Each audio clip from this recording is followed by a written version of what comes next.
Hello everyone, my name is Saloni and I welcome to all of you in our YouTube classes Dear My Answer। आप सभी का बहुत बहुत स्वागत है हमारे इस चैनल पर। आज की क्लासेस जो हैं वो जीके के लिए होने वाली हैं, यूपी पुलिस के लिए। तो आप सभी लोग तैयार हो जाइए इम्पोर्टेंट क्वेश्चंस को सॉल्व करने के लिए, और पेन और कॉपी ज़रूर लेके बैठिएगा सो दैट आप इम्पोर्टेंट पॉइंट्स को नोट कर सकें और कोई भी क्वेश्चन आपसे छूटा ना रहे। तो अब आज के क्वेश्चंस की तरफ हम लोग बढ़ते हुए पहले क्वेश्चन पे आते हैं। हमारा पहला क्वेश्चन है, फ़ारेनहाइट में जल का क्वथनांक कितना होता है। आप सभी लोग जवाब देने की कोशिश करेंगे कि फ़ारेनहाइट में जल का क्वथनांक कितना होता है। ऑप्शन है आपके 100 डिग्री फ़ारेनहाइट, 212 डिग्री फ़ारेनहाइट, या फिर 150 डिग्री फ़ारेनहाइट, या फिर 244 डिग्री फ़ारेनहाइट। सभी लोग जवाब देंगे।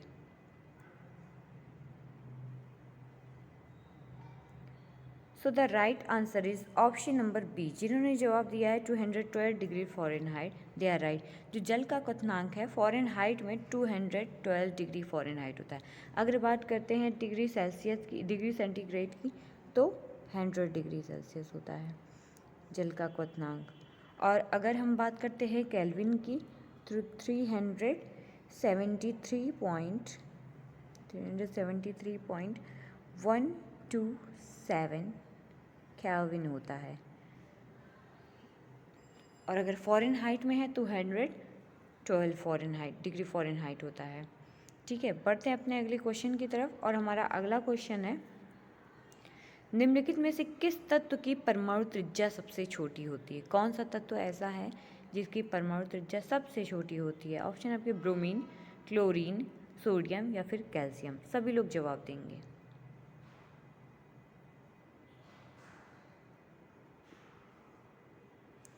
So the right answer is option number B. जिन्होंने जवाब दिया है क्लोरीन, दे आर राइट। जो क्लोरीन होती है उसकी परमाणु त्रिज्या सबसे छोटी होती है।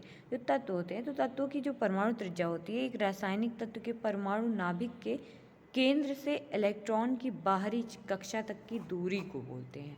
ठीक है, तो बढ़ते हैं अपने अगले क्वेश्चन की तरफ। और हमारा अगला क्वेश्चन है, पादप निकाय के किस भाग को पौधे का खाद्य कारखाना कहा जाता है। आप सभी लोग जवाब देने की कोशिश करेंगे कि कौन सा भाग पौधे का होता है वो खाद्य कारखाना कहलाता है। ऑप्शन है आपके फूल, पत्ता, तना, या फिर जड़। सभी लोग जवाब देने की कोशिश करेंगे।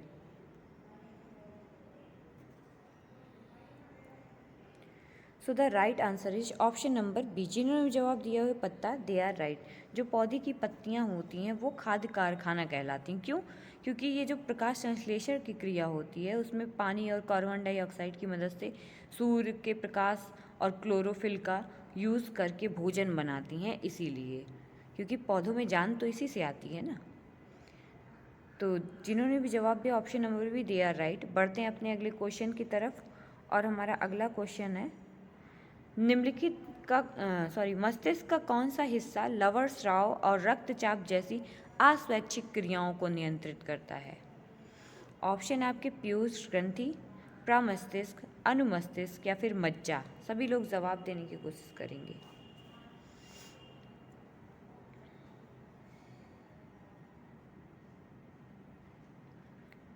So the right answer is option number D. जिन्होंने जवाब दिया है मज्जा, दे आर राइट। जो मस्तिष्क का मज्जा हिस्सा होता है वो क्या करता है, जो लाल स्राव और रक्तचाप जैसी अस्वैच्छिक क्रियाएं होती हैं उनको नियंत्रित करता है।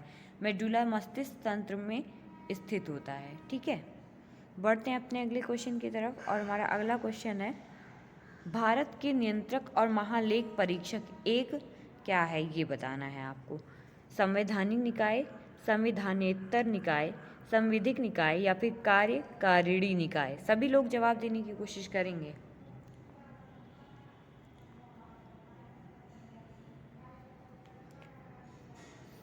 जिन्होंने भी जवाब दिया हुआ है ऑप्शन नंबर ए, संवैधानिक निकाय, दे आर राइट। जो भारतीय संविधान है उसके अनुच्छेद 148 में नियंत्रक और महालेख परीक्षक से संबंधित बातें जो हैं वो बताई गई हैं। ठीक है, और भारत का जो नियंत्रक और महालेख परीक्षक है वो एक संवैधानिक निकाय है। कैसा निकाय है वो? संवैधानिक निकाय है। बढ़ते हैं हमारे अगले क्वेश्चन की तरफ। और हमारा अगला क्वेश्चन है, विधानसभा का सदस्य बनने के लिए आवश्यक न्यूनतम उम्र कितने साल हैं, ये बताना है आपको। न्यूनतम उम्र कितने साल है? ऑप्शन है आपके 35, 21, 25 या फिर 30। सभी लोग जवाब देने की कोशिश करेंगे। विधानसभा का सदस्य बनने के लिए न्यूनतम आयु कितनी होनी चाहिए? जिनका भी जवाब है ऑप्शन नंबर सी 25 वर्ष, दे आर राइट। बढ़ते हैं हमारे अगले क्वेश्चन की तरफ और हमारा अगला क्वेश्चन है, भारत में किसी भी राज्य के राज्यपाल पद पर नियुक्त प्रथम महिला कौन थी? राज्यपाल के पद पर नियुक्त पहली महिला कौन थी, ये बताना है आपको। ऑप्शन है आपके सरोजनी नायडू, इंदिरा गांधी, विजया लक्ष्मी पंडित या फिर पद्मा नायडू। सभी लोग जवाब देंगे।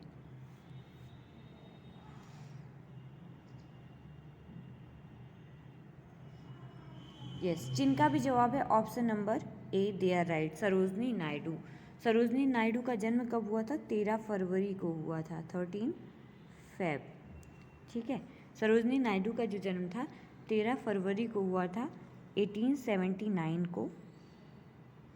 ठीक है, और आंध्र प्रदेश राज्य के हैदराबाद में हुआ था। कहाँ पे हुआ था? हैदराबाद में हुआ था। तो जो सरोजनी नायडू थी वो भारत की कौन थी? स्वतंत्रता प्राप्ति के बाद यूपी की पहली महिला राज्यपाल बनी हुई थी। कहाँ की बनी थी? यूपी की। यूपी की पहली महिला राज्यपाल बनी हुई थी। किस राज्य की? यूपी के। ठीक है, बढ़ते हैं अपने अगले क्वेश्चन की तरफ और हमारा अगला क्वेश्चन है, हिंदू पौराणिक कथाओं के अनुसार महाकाव्य रामायण में भगवान श्री राम अयोध्या के शासक थे, जो कहाँ की राजधानी थे? अयोध्या की राजधानी क्या थी, ये बताना है उस टाइम। ऑप्शन है आपके हस्तिनापुर, कुरु, कलिंग या फिर कौशल। सभी लोग जवाब देंगे।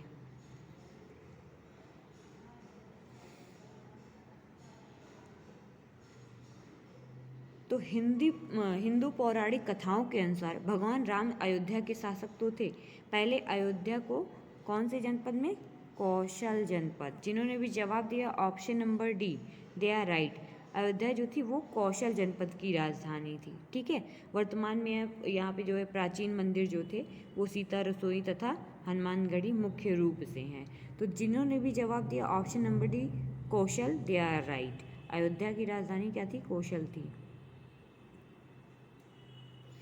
बढ़ते हमारे अगले क्वेश्चन की तरफ और हमारा अगला क्वेश्चन है, कौटिल्य यानी चाणक्य, उनकी बात हो रही है। उनका अर्थशास्त्र मौर्य प्रणाली के किस क्षेत्र का वर्णन करता है, ये बताना है। ऑप्शन है आपके अर्थशास्त्र, प्रशासन, विदेश नीति या फिर वाणिज्य। किसके बारे में बताता है, ये बताना है आपको। सभी लोग जवाब देने की कोशिश करेंगे।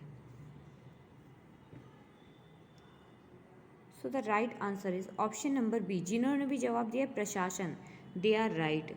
ठीक है, कौशल का जो अर्थशास्त्र था मौर्य प्रणाली के प्रशासन क्षेत्र का वर्णन करता है। कौशल जो कौटिल्य थे, ठीक है, कौशल नहीं कौटिल्य, इन्होंने क्या किया था? ये पहली बात तो सम्राट चंद्रगुप्त मौर्य के ये गुरु थे। ठीक है, और इनके महामंत्री भी थे। इनके महामंत्री भी थे और ये राजनीति शास्त्र पर लिखी गई पुस्तक है। किस पर? राजनीति शास्त्र पर लिखी गई पुस्तक है। तो बढ़ते हैं अपने अगले क्वेश्चन की तरफ और हमारा अगला क्वेश्चन है, भूदान आंदोलन वर्ष में आरंभ किया गया। कौन से वर्ष में आरंभ किया गया ये बताना है आपको, भूदान आंदोलन।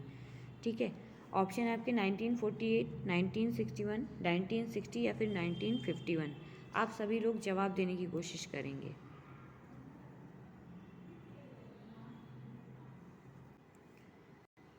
सो the right answer is option number D. जिन्होंने भी जवाब दिया है option number D, they are right. जो भूदान आंदोलन था इसमें हजारों एकड़ जमीन जमींदारों के द्वारा दान की गई थी और इसका मेन पर्पस ये था कि थोड़ा सा समाज में और सुधार लेके आना। ठीक है, बढ़ते हैं अपने अगले क्वेश्चन की तरफ और हमारा अगला क्वेश्चन है,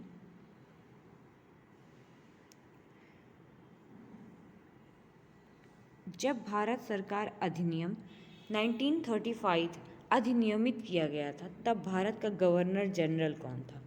आप सभी लोग जवाब देने की कोशिश करेंगे। भारत का गवर्नर जनरल कौन था?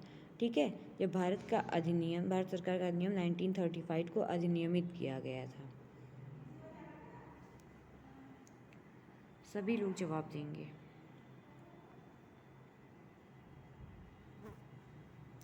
सो the right answer is option number C, Lord Willingdon. जो लॉर्ड विलिंगटन थे यही थे आपके गवर्नर जनरल। ठीक है, भारत सरकार अधिनियम 1935 जब अधिनियमित किया गया था उस समय गवर्नर जनरल कौन था? लॉर्ड विलिंगटन थे। ठीक है, बढ़ते हैं अपने अगले क्वेश्चन की तरफ। और हमारा अगला क्वेश्चन है, वर्ष 1917 में बनी भारतीय महिला संघ की पहली अध्यक्ष कौन थी? बताना है। पहली अध्यक्ष कौन थी ये बताना है आपको। ऑप्शन है आपके madam Blavatsky, Annie Besant, Sarojini Naidu या फिर अरुणा आसिफ अली। सभी लोग जवाब देंगे।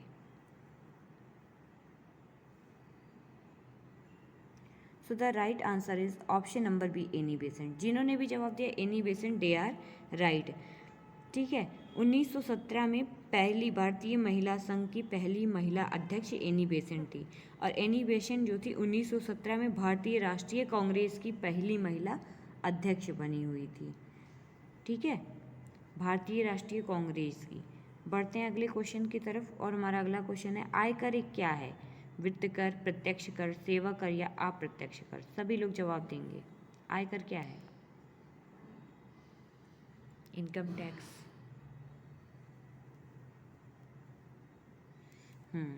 जिन्होंने जवाब दिया है प्रत्यक्ष कर, इसको डायरेक्ट टैक्स बोलते हैं। ठीक है, आयकर क्या है? डायरेक्ट टैक्स है जो सरकार के द्वारा लगाया जाता है और ये एक वित्तीय वर्ष के दौरान व्यक्ति की आय पर लगाया जाता है। बढ़ते अपने अगले क्वेश्चन की तरफ। और हमारा अगला क्वेश्चन है, भारत में प्रथम पंचवर्षीय योजना कौन से वर्ष में प्रारंभ हुई है ये बताना है आपको। ऑप्शन है आपके 1950, 1951, 1952 या फिर 1953। सभी लोग जवाब देने की कोशिश करेंगे।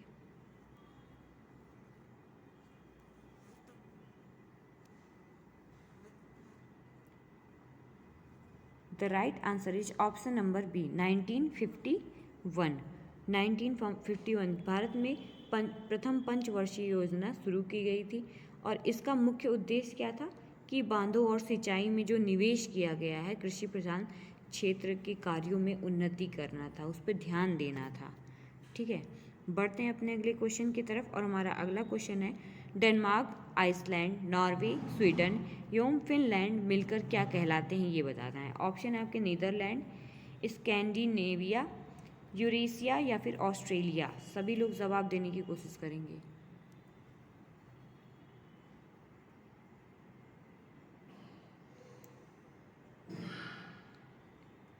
So the right answer is option number B, Scandinavia.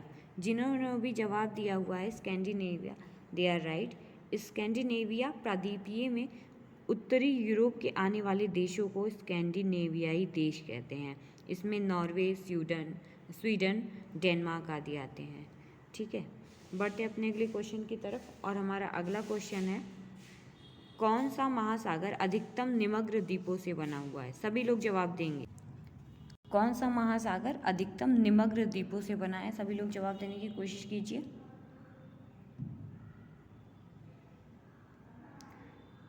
The right answer is option number A, Prashant Mahasagar. जो प्रशांत महासागर है वो अधिकतम निमग्न द्वीपों से बना हुआ है। ठीक है, ऐसे जो निमग्न द्वीप होते हैं वो किसको कहते हैं? तो ऐसे समुद्री टीले जिनके शिखर चपटे होते हैं उसे निमग्न द्वीप कहते हैं। क्या कहते हैं? निमग्न द्वीप। जिसके समुद्री टीले क्या होते हैं? शिखर पे चपटे होते हैं। ये समुद्री सतह जो सी लेवल होता है उससे नीचे अवस्थित होते हैं, अर्थात डूबे हुए होते हैं। इसकी रचना क्रमिक अवतलन के द्वारा हुई है। अधिकतर जो सर्वाधिक निमग्न द्वीप प्रशांत महासागर में स्थित हैं। ठीक है, जितने जल के रूप में समुद्री सतह से बहुत नीचे होते हैं वही। बढ़ते हैं अपने अगले क्वेश्चन की तरफ। हमारा अगला क्वेश्चन है, वायुमंडल में ऑक्सीजन की मात्रा कितनी होती है? सभी लोग बताएंगे ऑक्सीजन की मात्रा वायुमंडल में कितनी होती है। ऑप्शन है आपके 18%, 21%, 78% या फिर 39%। सभी लोग जवाब देंगे।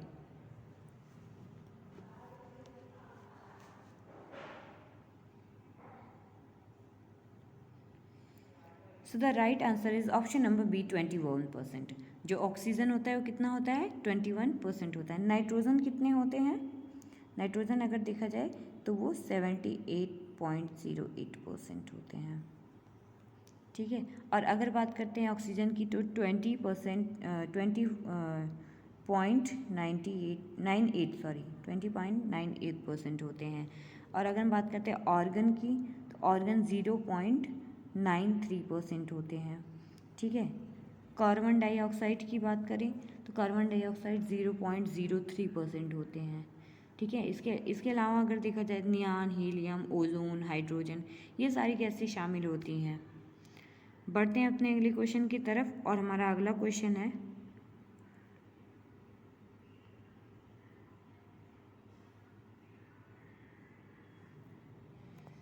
निम्नलिखित में से कौन सी नदी यमुना नदी की सहायक नदी नहीं है, ये बताना है। कौन सी नहीं है? ऑप्शन है आपके केन, बेतवा, चंबल या फिर कल्याणी। सभी लोग जवाब देने की कोशिश करेंगे कि यमुना नदी की सहायक नदी कौन सी नहीं है। यमुना किसकी सहायक नदी है? यमुना जो है वो गंगा की सबसे बड़ी सहायक नदी है। किसकी? गंगा की।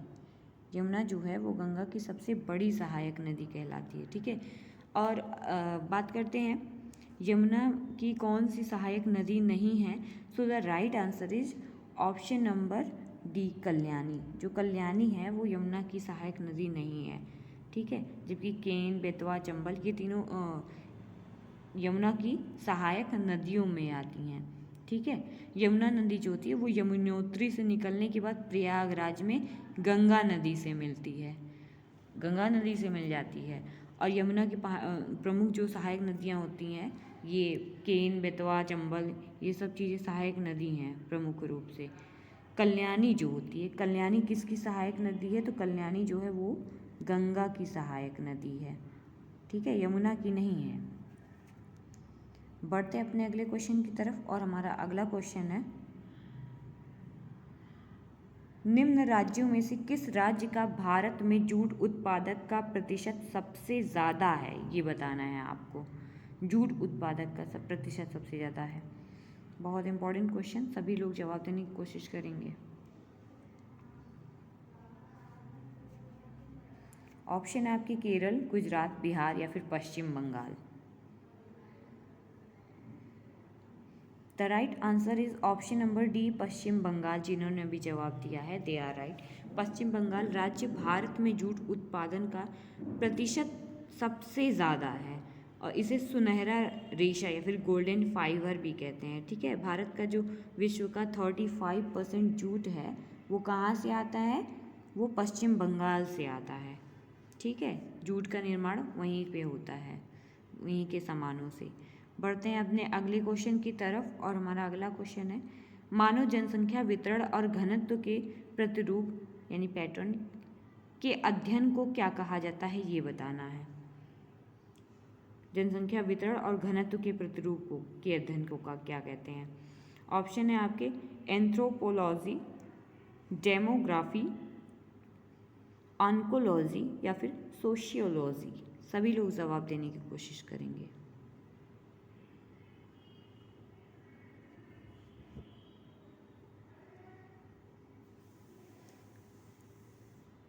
The right answer is option number B, demography. जिन्होंने भी जवाब दिया है डेमोग्राफी दे आर राइट। मानव जनसंख्या वितरण और घनत्व के प्रतिरूप के अध्ययन को डेमोग्राफी, जिसे जनसांख्यिकी भी कहा जाता है। ठीक है, इसे सांख्यिकीय और गणितीय उपकरणों के उपयोग करके बनाए जाते हैं। बढ़ते हैं अपने अगले क्वेश्चन की तरफ और हमारा अगला क्वेश्चन है निम्नलिखित में से कौन सा स्मारक उत्तर प्रदेश में यूनेस्को द्वारा प्रशासित विश्व धरोहर में शामिल है? सभी लोग जवाब देने की कोशिश करेंगे। ऑप्शन है आपके रामनगर का किला, अलीगढ़ का किला, आगरा का किला या फिर मकबरा का किला। सभी लोग जवाब देंगे।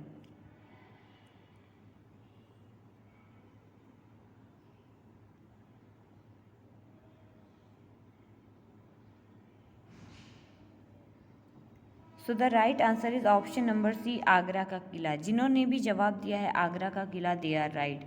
आगरा का किला उत्तर प्रदेश की यूनेस्को द्वारा प्रशंसित विश्व धरोहर स्थल है। ठीक है, उत्तर प्रदेश के अगर 3 स्थल जो हैं वो ताजमहल, आगरा का किला, फतेहपुर सिकरी, ये सब विश्व धरोहर की सूची में आते हैं। बढ़ते अपने अगले क्वेश्चन की तरफ, और हमारा अगला क्वेश्चन है, गौतम बुद्ध की माँ देवदह राज्य के शासक परिवार से थी, जो अब उत्तर प्रदेश के कौन से जिले में स्थित है, ये बताना है। ठीक है, जो उनके गौतम बुद्ध थी, उनकी माँ देवदह राज्य के शासक परिवार से थी, और अब वो उत्तर प्रदेश के कौन से जिले में है, ये बताना है आपको। ऑप्शन है आपके देवरिया, गोरखपुर, बस्ती या फिर गोंडा। सभी लोग जवाब देंगे। गौतम बुद्ध की माँ का नाम क्या था? महामाया था। क्या था? महामाया। ठीक है, जवाब दीजिए। So the right answer is option number C, Basti. जिन्होंने भी जवाब दिया है बस्ती, दे आर राइट। जो देवदह राज्य था वो कोलीय वंशीय शासक परिवार से संबंधित था। ठीक है, देवदह राज्य वर्तमान समय में उत्तर प्रदेश के कौन से जिले में है? बस्ती जिले में है। बढ़ते हैं अपने अगले क्वेश्चन की तरफ, और हमारा अगला क्वेश्चन है, निम्नलिखित में से किस लोक नृत्य का आयोजन बुंदेलखंड क्षेत्र में फसल की कटाई के समय किया जाता है?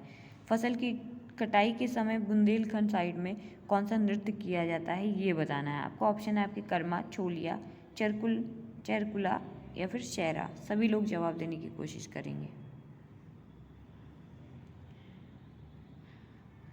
So the right answer is option number D. जिन्होंने भी जवाब दिया शहरा, दे आर राइट। जो शहरा नृत्य है वो बुंदेलखंड के प्रसिद्ध लोक नृत्यों में से एक है, और फसल की कटाई के समय आयोजित किया जाता है। ये लोक नृत्य काफ़ी ज़्यादा फेमस है। ठीक है, शहरा। बढ़ते अपने अगले क्वेश्चन की तरफ, और हमारा अगला क्वेश्चन है, निम्नलिखित में से कौन सा उत्तर प्रदेश का पारंपरिक शिल्प नहीं है, ये बताना है आपको। यूपी का पारंपरिक शिल्प नहीं है, ये बताना है। ऑप्शन है आपके कांथा टाके, जरदोजी, चिकन करी या फिर संगमरमर जरना। सभी लोग जवाब देंगे।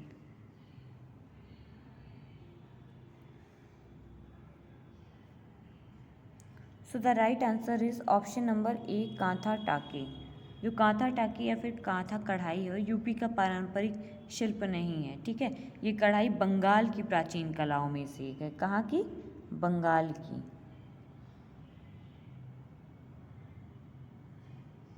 ये बंगाल की प्राचीन कलाओं में से एक है, और इस किला के तहत पुरानी साड़ी, मतलब ये जो कला है इसमें पुरानी साड़ी और धोती जो रहते थे, सफ़ेद सूती वस्त्रों को जोड़ के नीचे एक सतह बनाई जाती थी, और कांथा धागे, कढ़ाई के धागे से अलग अलग तरीके से जानवर के दृश्य, स्थानीय दृश्य, जो फूल पत्ती होते थे, वो सब चीज़ें बनाई जाती हैं। चिकन करी कहाँ का फेमस है? यूपी में लखनऊ का।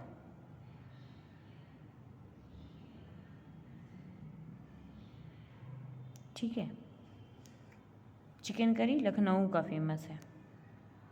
तो बात करते हैं जरदोजी की। तो जो जरदोजी है ये कहाँ का फेमस है? सिर्फ ये आगरा का है।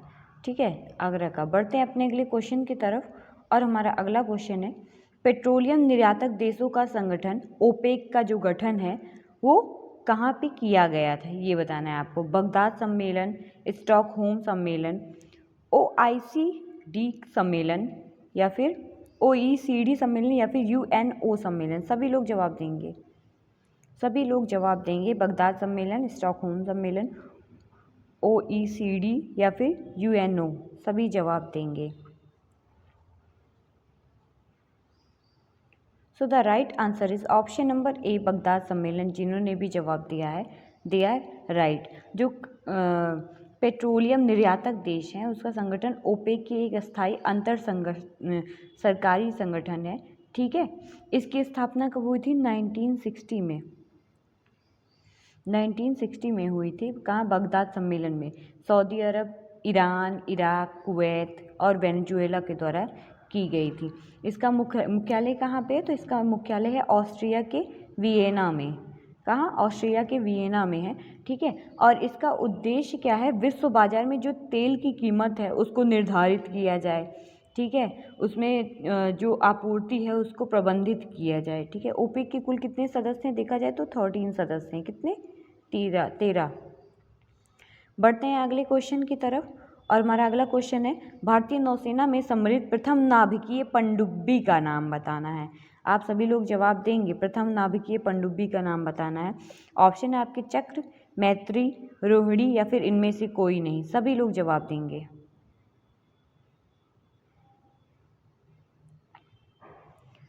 So the right answer is option number ए चक्र। जिन्होंने भी जवाब दिया है दे आर राइट। जो भारतीय नौसेना में सम्मिलित पहली नाभिकीय पनडुब्बी थी उसका नाम क्या था? चक्र था। बढ़ते हैं नेक्स्ट क्वेश्चन की तरफ, और हमारा अगला क्वेश्चन है इम्फाल किस भारतीय राज्य की राजधानी है? सभी लोग जवाब देंगे। इम्फाल किस भारतीय राज्य की राजधानी है? ऑप्शन आपके मणिपुर, त्रिपुरा, नागालैंड, सिक्किम। सभी लोग जवाब दीजिए। राज्य की राजधानी इंपॉर्टेंट है, आप लोग इसको ज़रूर से ज़रूर रिवाइज कर लीजिएगा। So the right answer is option number A Manipur. जिन्होंने भी जवाब दिया है Manipur they are right. Imphal की राजधानी क्या है? मणिपुर है, ठीक है। इम्फाल मणिपुर की राजधानी है। मणिपुर भारत का एक पूर्वोत्तर राज्य है, पूर्व में पाया जाता है, ठीक है। नागालैंड की राजधानी की बात करते हैं तो नागालैंड की राजधानी क्या है? कोहिमा है। त्रिपुरा की क्या है? अगरतला है। और सिक्किम की गंगटोक है। बढ़ते हैं नेक्स्ट क्वेश्चन की तरफ, और हमारा अगला क्वेश्चन है संयुक्त राज्य अमेरिका का राष्ट्रीय खेल बताना है आप लोगों को। अमेरिका का राष्ट्रीय खेल फुटबॉल, रग्बी, वॉलीबॉल या फिर बेसबॉल। सभी लोग जवाब देने की कोशिश करेंगे। अमेरिका का राष्ट्रीय खेल। सो the right answer is baseball. जिन्होंने भी जवाब दिया बेसबॉल दे आर राइट। जो संयुक्त राष्ट्र अमेरिका है वहाँ का राष्ट्रीय खेल क्या है? बेसबॉल। रही बात वॉलीबॉल की तो ये कहाँ का है? श्रीलंका का है। कहाँ का? श्रीलंका, ठीक है। रग्बी की बात करते हैं, रग्बी कहाँ का है? न्यूजीलैंड का है। इसके अलावा फुटबॉल कहाँ का है? तो ब्राज़ील और फ्रांस का है। सभी लोग कॉपी और पेन लेके इम्पोर्टेंट पॉइंट को नोट ज़रूर करते रहेंगे। बढ़ते हैं अगले क्वेश्चन की तरफ, और हमारा अगला क्वेश्चन है इनमें से किस भारतीय राज्य में बाघ रक्षित स्थान टाइगर रिजर्व की संख्या अधिकतम है? टाइगर जहाँ पे रिजर्व किए गए हैं वहाँ की संख्या बहुत ज़्यादा है, ये बताना है। बाघों की संख्या सबसे ज़्यादा कहाँ पे सुरक्षित करके रखा गया हुआ है? ऑप्शन है आपके आंध्र प्रदेश, तमिलनाडु, मध्य प्रदेश या फिर पश्चिम बंगाल। सभी लोग जवाब देने की कोशिश करेंगे।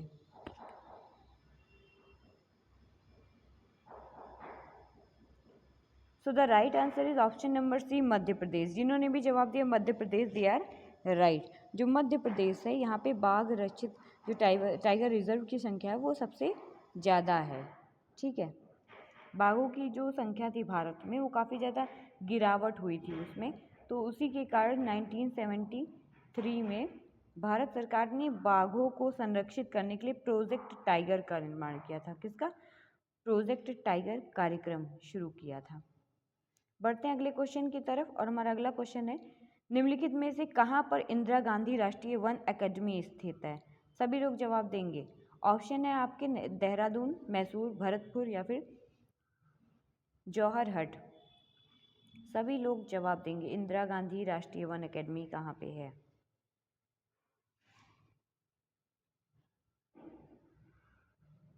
So the right answer is option number A Dehradun. जिन्होंने भी जवाब दिया Dehradun they are right. Indira Gandhi राष्ट्रीय वन अकेडमी उत्तराखंड के देहरादून में स्थित है। भारतीय वन महाविद्यालय के नाम से वर्ष 1938 में स्थापित किया गया था, ठीक है, 1938 में। और इस संस्था का जो मुख्य उद्देश्य था वो क्या था? जो वरिष्ठ वन अधिकारी हैं उनको प्रशिक्षण देना था। बढ़ते हैं अपने अगले क्वेश्चन की तरफ, और हमारा अगला क्वेश्चन है भारत के कुल भौगोलिक क्षेत्रफल में यूपी यानी उत्तर प्रदेश का कितना भौगोलिक प्रतिशत है, ये बताना है। ऑप्शन है आपके 7.33%, 8.99% या फिर 9.02% या फिर 10.04%? सभी लोग जवाब देंगे। यूपी का भौगोलिक प्रतिशत बताना है भौगोलिक क्षेत्रफल में। जवाब देने की कोशिश कीजिए।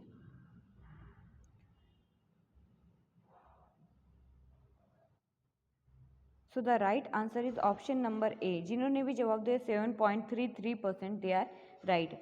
जो उत्तर प्रदेश का कुल क्षेत्रफल है वो 2,40,928, ठीक है, 2,40,928 वर्ग किलोमीटर है जो यूपी का कुल क्षेत्रफल है। और इसकी सीमा जो है भारत के 8 राज्य और कुल कितने केंद्र शासित जितने प्रदेश हैं यानी कि 9 जो केंद्र शासित प्रदेश हैं इसको स्पर्श करती है। और इसका जो क्षेत्रफल है भारत के क्षेत्रफल का 7.33% है और क्षेत्रफल की दृष्टि से ये चौथा सबसे बड़ा राज्य है। ठीक है, बढ़ते हैं अपने अगले क्वेश्चन की तरफ। और हमारा अगला क्वेश्चन है, निम्नलिखित राज्यों में से किससे उत्तर प्रदेश की सीमा नहीं लगती है ये बताना है। किससे नहीं लगती है? ऑप्शन है आपके राजस्थान के साथ, पंजाब के साथ, हरियाणा के साथ या फिर उपयुक्त में से कोई नहीं। सभी लोग जवाब देने की कोशिश करेंगे।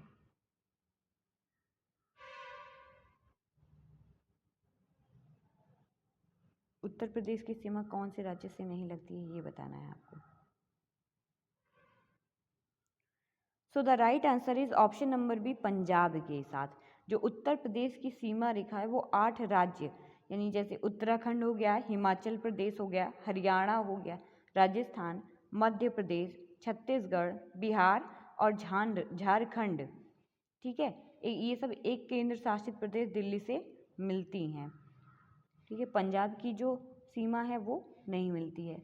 बढ़ते हैं अपने अगले क्वेश्चन की तरफ। और हमारा अगला क्वेश्चन है, दक्षिणी उत्तर प्रदेश का औरैया जिला प्रमुख रूप से कौन सी चीज़ का उत्पादन करता है ये बताना है। कौन सी चीज़ का उत्पादक है? ऑप्शन आपके गुड़, शहद, शुद्ध देसी घी या फिर हींग। दक्षिणी उत्तर प्रदेश का औरैया जिला। सभी लोग जवाब देने की कोशिश करेंगे। So the right answer is option number C, शुद्ध देसी घी। जो दक्षिणी उत्तर प्रदेश का औरैया जिला है वो शुद्ध देसी घी के लिए फेमस है और ये जिला जो कानपुर मंडल के अंतर्गत ही आता है। जो गुड़ का प्रमुख उत्पादक जिला है वो क्या है? गुड़ का प्रमुख उत्पादक जिला अयोध्या है, ठीक है, मुजफ्फरनगर है। और हींग का प्रमुख उत्पादक देश कौन है? सॉरी, कौन सा उत्पादक राज्य है? जिला हाथरस। हींग का क्या है? हाथरस है। ठीक है, बढ़ते हैं अपने अगले क्वेश्चन की तरफ। और हमारा अगला क्वेश्चन है,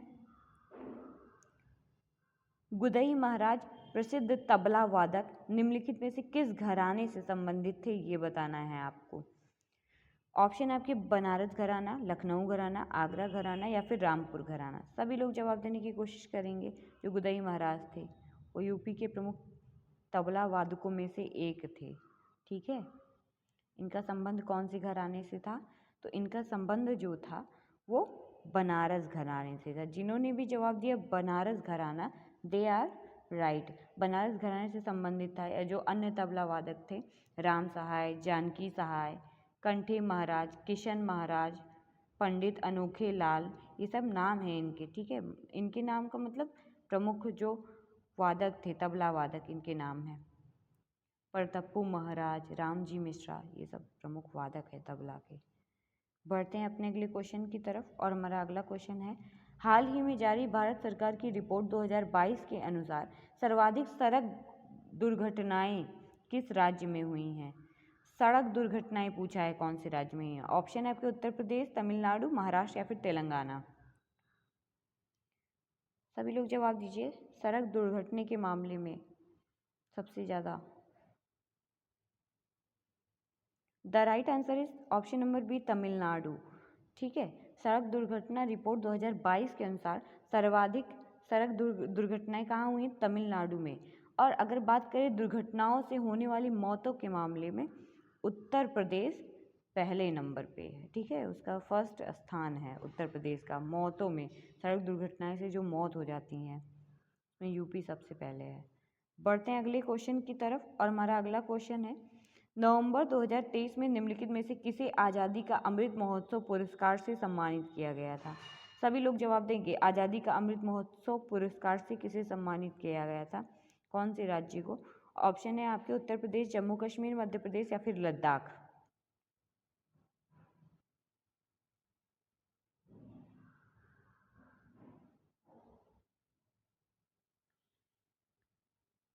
so the right answer is option number B, Jammu Kashmir. जो हाल ही में आज़ादी के अमृत महोत्सव थे उससे संबंधित जो एक अभियान था, मेरी माटी मेरा देश, इसमें जो है बेहतर प्रदर्शन करने के चलते जो सर्वश्रेष्ठ राज्य, केंद्र शासित राज्य के रूप में जम्मू कश्मीर को तथा राज्य के रूप में गुजरात को आज़ादी का अमृत महोत्सव पुरस्कार प्रदान किया गया था, ठीक है। बढ़ते हैं अपने अगले क्वेश्चन की तरफ और हमारा अगला क्वेश्चन है, निम्नलिखित में से किसने प्रोजेक्ट कुशा की शुरुआत की थी? प्रोजेक्ट कुशा, सभी लोग जवाब देंगे।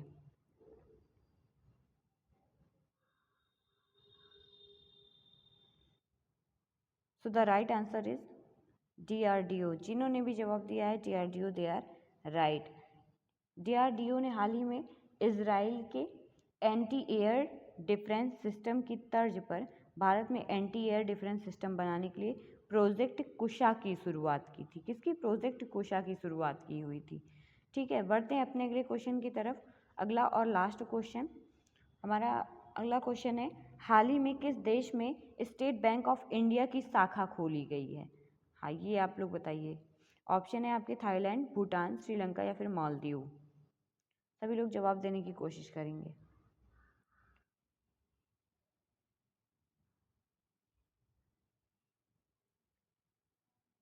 So the right answer is option number C, Sri Lanka. State Bank of India की जो शाखा खोली गई थी वो नवंबर 2023 में, ठीक है, नवंबर 2023 में श्रीलंका के त्रिंकोमाली में वित्त मंत्री निर्मला सीतारमण ने स्टेट बैंक ऑफ इंडिया की शाखा का उद्घाटन किया था। किन्होंने? हमारी वित्त मंत्री निर्मला सीतारमण ने, ठीक है। तो आई होप आपको ये वीडियो बहुत पसंद आएगा, तो लाइक शेयर सब्सक्राइब करना भूलिएगा मत। और आज के लिए बस इतना ही। Thank you so much for attending the class. Bye, take care.